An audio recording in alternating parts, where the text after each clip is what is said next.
Ito na sa wakas ang pagbabalik ni Justin dito sa Mavs. At talagang inaabangan ng lahat ang araw na to.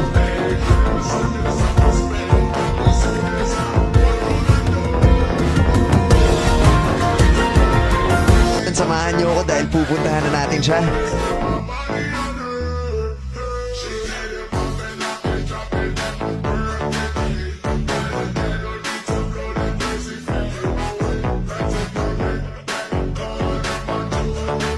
Ito ang plano guys, kaya namin siya sinundo dito para hindi muna siya dumiretso sa bahay. Hahatin muna namin siya sa kabilang bahay at dun matutulog para bukas mangyari ang ultimate surprise namin sa buong grupo.